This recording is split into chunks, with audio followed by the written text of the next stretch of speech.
السلام علیکم ورحمۃ اللہ وبرکاتہ۔ اعوذ باللہ من الشیطان الرجیم، بسم اللہ الرحمن الرحیم، الحمد للہ رب العالمین، الرحمن الرحیم، مالک یوم الدین، ایاک نعبد و ایاک نستعین، اهدنا الصراط المستقیم صراط الذین انعمت علیہم غیر المغضوب علیہم ولا الضالین، آمین۔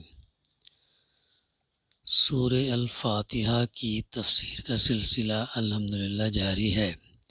گزشتہ ہمارے مطالعے میں بسم اللہ الرحمن الرحیم کی تفسیر آ چکی ہے اور ساتھ ساتھ الحمدللہ کی بھی آ چکی ہے۔ اب اس کے آگے رب العالمین، یعنی جو تعریف اللہ ہی کے لیے ہے، جو تمام کائنات کا رب ہے، تمام عالم کا رب ہے۔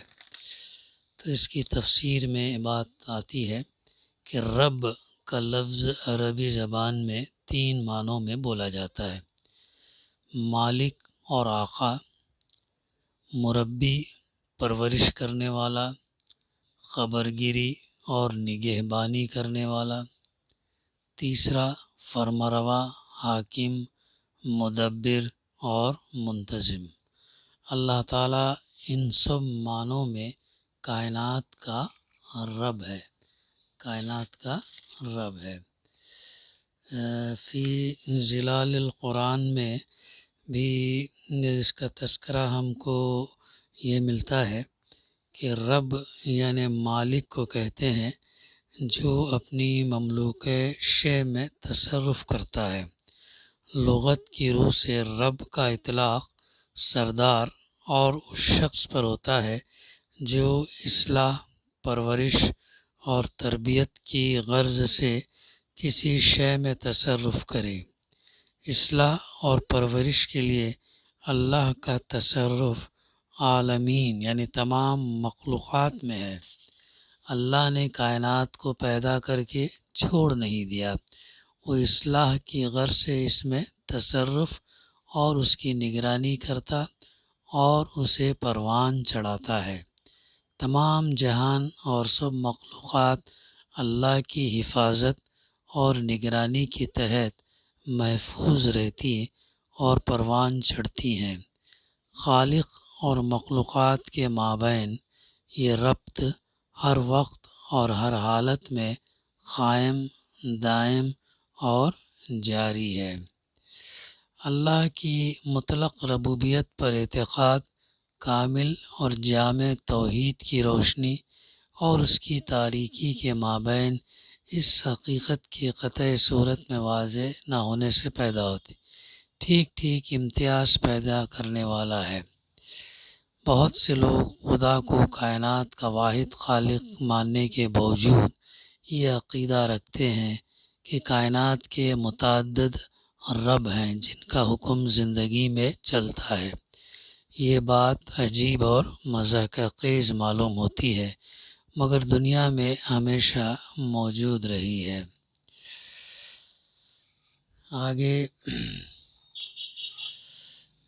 اس صورت نے اللہ کی مطلق اور کامل ربوبیت اور پوری کائنات پر اس کے حاوی اور محیط ہونے کا جو تصور پیش کیا ہے، وہ عقیدے میں نظم اور عقیدے میں انارکی کو ایک دوسرے سے بالکل جدا کرنے والا ہے۔ عقیدہ اور مذاہب میں انارکی اور مختلف خداؤں کے درمیان بھٹکتے پھرنے کی بدترین مثال ہندوستان کے مشرکانہ مذاہب اور ان کے میتھولوجیز ہے۔ اس عقیدے کا مقصد یہ ہے کہ سب مخلوقات ایک ہی رب کی طرف رخ کریں، ایک ہی مطلق سیادت اور حاکمیت کو تسلیم کریں، مختلف ارباب کے اقتدار کا کمر توڑ جواب اپنے کندھے سے اتار پھینکیں اور مختلف خداؤں کے درمیان بھٹکتے پھرنے اور حیران اور سرگرداں ہونے کی مصیبت سے نجات پا سکیں، اور انجام کار تمام مخلوقات کے دل اللہ کی دائمی حفاظت اور قائم اور محکم ربوبیت کے زیر سایہ سکون اور طمانینت پا سکیں، اور انہیں اس بات کا اطمینان ہو جائے کہ خدا کی سرپرستی اور حفاظت ختم، زائل یا معطل یا سسپینڈ ہونے والی نہیں ہے۔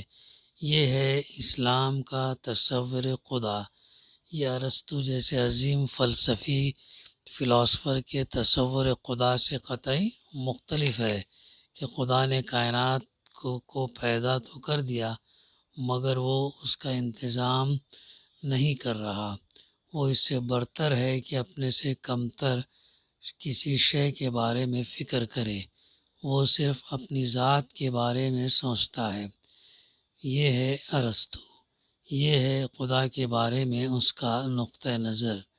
یہ ہے سب سے بڑے فلسفی اور اس کی عقل کا جو سب سے بڑی شمار ہوتی ہے۔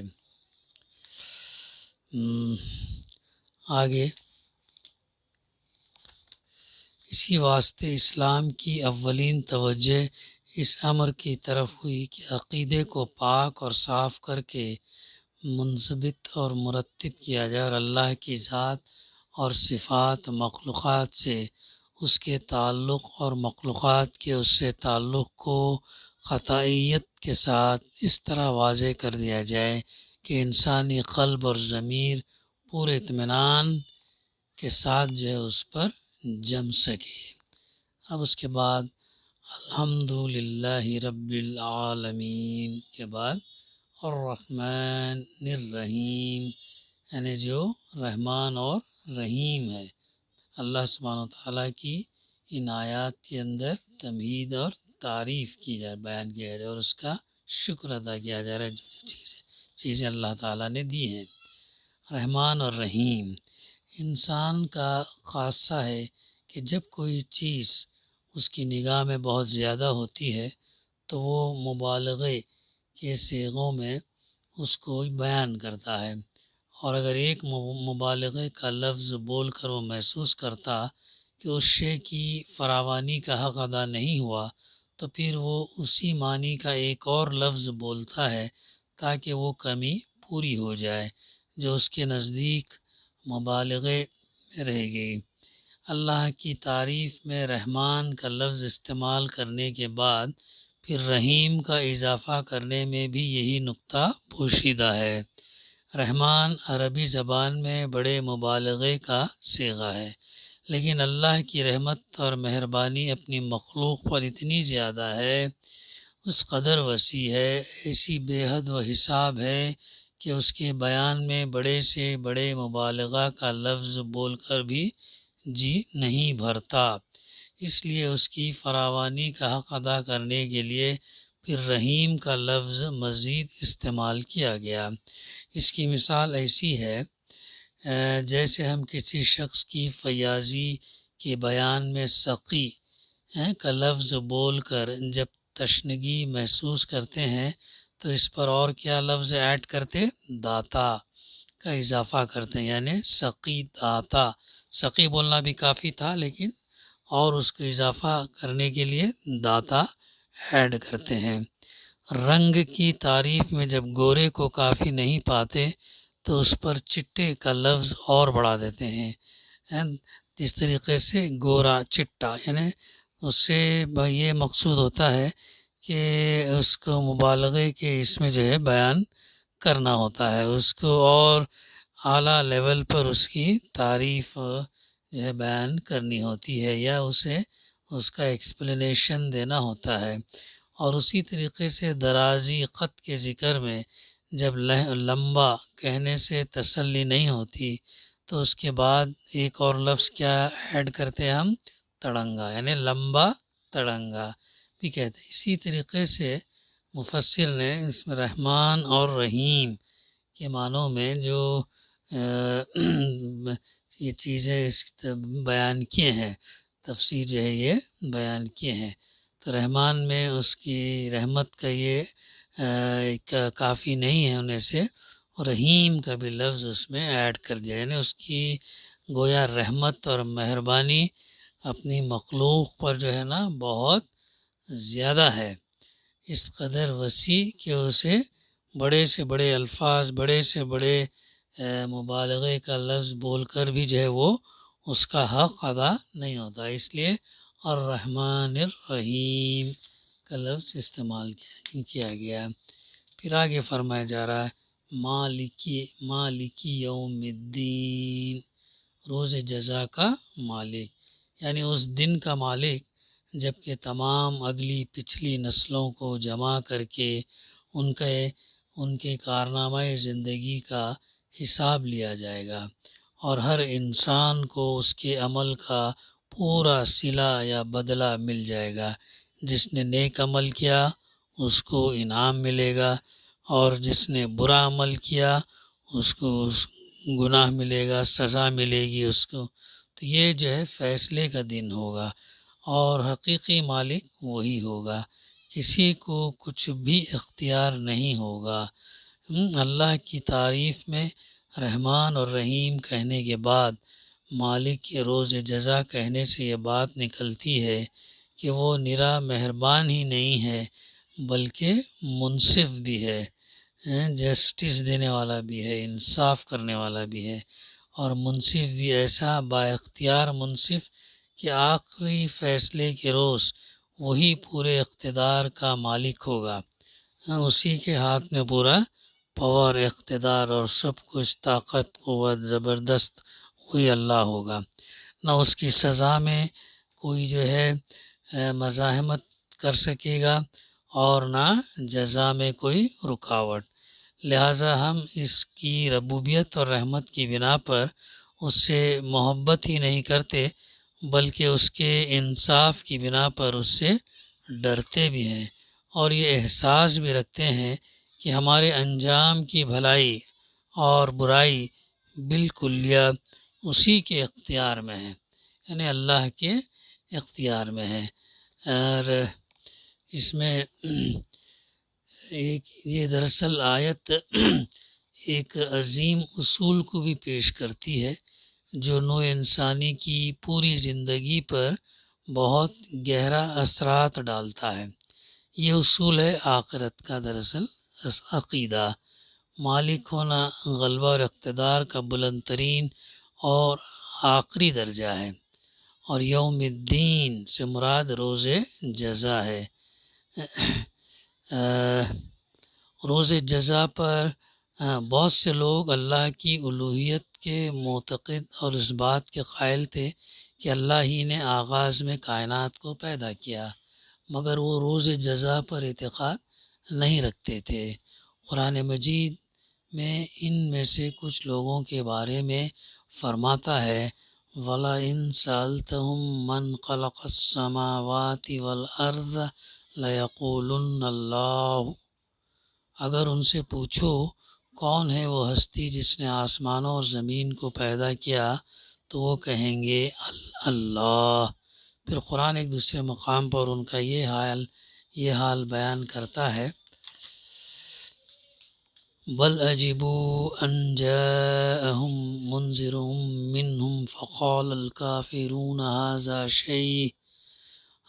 شيء عجيب أإذا متنا وكنا ترابا ذلك رجع بعید، سورہ قاف۔ بلکہ انہیں اس بات پر حیرت ہے کہ ان کے پاس انہی میں سے ایک آخرت کے عذاب سے ڈرانے والا آیا، تو منکرین نے کہا یہ عجیب اور غریب بات ہے، کیا جب ہم مر جائیں گے اور مٹی ہو جائیں گے تو ہم دوبارہ زندہ کیے جائیں گے؟ یہ بعید فہم واپسی ہے۔ تو روز جزا پر اعتقاد اسلامی عقیدے کے بنیادی اصولوں میں سے ایک بیش بہا اصول ہے۔ اس اعتقاد کے نتیجے میں انسانوں کے دل اور ان کی نظریں زمین سے بلند ہو کر ایک دوسرے عالم پر جاتی ہیں۔ اس زمین کی ضروریات انہیں بے قابو نہیں کر دیتی، ان میں زمینی ضروریات سے بلند تر ہونے کی طاقت پیدا ہو جاتی ہے۔ وہ اس بات کے لیے بے چین نہیں ہوتے کہ وہ اپنی محدود اور مختصر عمر اور زمین کے چھوٹے سے دائرے میں اپنی سعی اور عمل کی جزا پالیں۔ ان میں اللہ کی رضا کے لیے عمل کرنے کی طاقت پیدا ہو جاتی ہے۔ جزا ملنے کے سلسلے میں انتظار کرنے کی صلاحیت اور قوت انہیں حاصل ہو جاتی ہے۔ انہیں ان کی جزا دنیا میں ملے یا آخرت میں، جہاں بھی ان کے خدا نے ان کے لیے مقدر کر دیا ہو، ان کے لیے یکساں حیثیت رکھتی ہے، اور وہ اللہ پر اطمینان، خیر پر اعتماد، حق پر استقامت، وسعت ظرف، فیاضی اور یقین کی اعلیٰ صفات سے بہرور ہوتے ہیں۔ یعنی یہ ہے وہ کوالٹیز جو آ جاتے ہیں۔ یہ آخرت پر اعتقاد اسلام کا وہ بنیادی اصول ہے جو دو راستوں کے ایک دوسرے سے بالکل جدا کر دیتا۔ ایک راستہ خواہشات اور مرغوبات کی غلامی کا ہے، دوسرا اس حریت اور آزادی کا ہے جو نوع انسانی کے شایان شان ہے۔ ایک راستہ زمینی تصورات، اقدار اور پیمانوں کے آگے سر تسلیم خم کرنے کا ہے، اور دوسرا ربانی اقدار سے وابستگی اور جاہلیت کے منطق پر غلبہ پانے کا ہے۔